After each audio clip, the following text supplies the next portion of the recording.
Greetings. We're not going to waste much time. Everything I put in this playlist is going to be about efficiency practice in regards to harmony and memorizing harmony. Not keyboard practice, harmony. We're using the keyboard as a tool. So this is not about keyboard skill at all. We're just using it as a tool.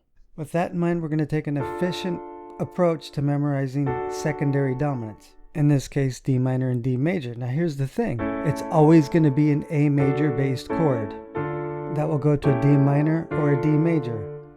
Now in the case of a dominant, it will be a flat 7 chord. But it's always going to be that A major based chord. That will go to a D chord. Here's where a little problem solving arises. We have to know where this D minor occurs.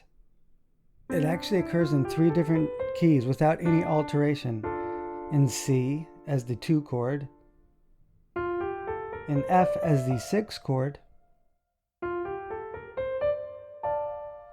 and in B flat as the 3 chord.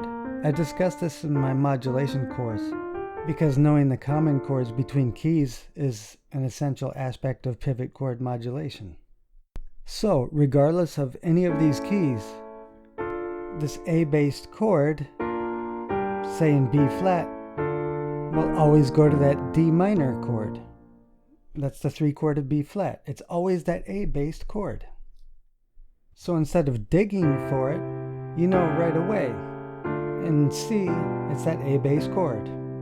Just keep in mind, using a flat 7 is the 7th of a dominant, not a regular major 7th. If you do use, but you don't need the 7th. So a good exercise is to walk through that secondary dominant in all inversions and then resolve it back to the original tonic. I have a ton of exercises like that in my chromatic harmony course. So in the key of F, it's the 6th chord, D minor. The A major based chord is still going to be the secondary dominant in that key to the D minor, and I don't have to dig for it. You could immediately come up with sequences because it's the same every time. So I know that the A major bass chord can go to that D minor regardless of inversion. It always goes to that D minor regardless of what key I'm in.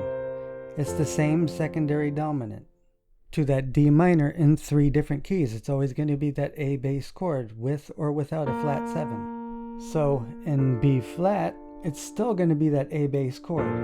But now, if you know this, you could start using more complicated versions of that secondary dominant like the flat 9 and extended chords. But you first have to know the basic principle. So you don't want to have to dig for what tonicizes the D-based chord. You should automatically know, and then you could become more complicated with it, using all kinds of dominant types, like there, using the dominant sharp 9. It's just a more complicated version of this A bass chord, sharp 9, to D minor, flat 7. Still the same thing. Knowing that basic move enables you to do more complicated harmonies. Now you do the opposite. Figure out what key a D major is in. Well, it's the 5 chord of G. So one of the most common things to do is use a 5 of 5. And it's going to be that A bass chord. I'll do it in a version like that, walking towards the dominant. It still goes to that D, the A bass chord with a flat 7 or without it. Which enables me to do these long extended sequences like this because I already know that A bass chord is going to be the secondary dominant function chord in G. It's still the same move, A major bass chord going to a D based chord. So whether we use basic triads or a little bit more complicated chords, it's still the same move. A sharp 9, D 13, the A bass dominant sharp 9 still goes to a D based chord. The basic move has not changed. So in the key of A, it's the 4 chord. Now the only problem here, for the secondary function to work, you have to have the flat 7, or else it just sounds like you're moving to the 4 chord. So that would be the 5 of 4. But it's still an A based chord. So you could sneak this in doing stuff like 1, E over G sharp, A7 with the 7th of bass, D. There was our secondary dominant. And there's really no digging around, because I already know that A7th based chord with the 7th in the bass still goes to that D based chord.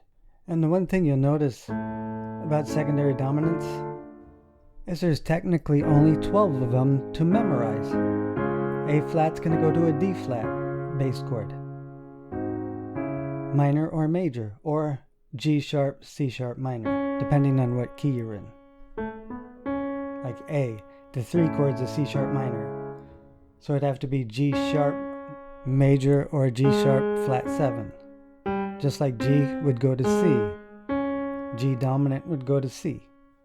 So finding the secondary dominant of the 3 chord in A is not a big deal, because I already know it's that move. Right here, it results in way less digging around. I already know where it can go.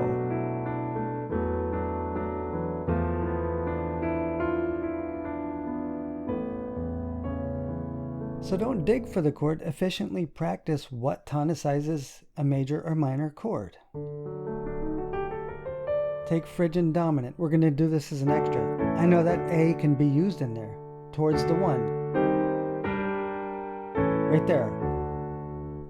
This is a little extra, but it's A chord going towards a D chord, A bass chord. We could chuck it in. So I don't have to dig around to know that works. I already know it's going to work.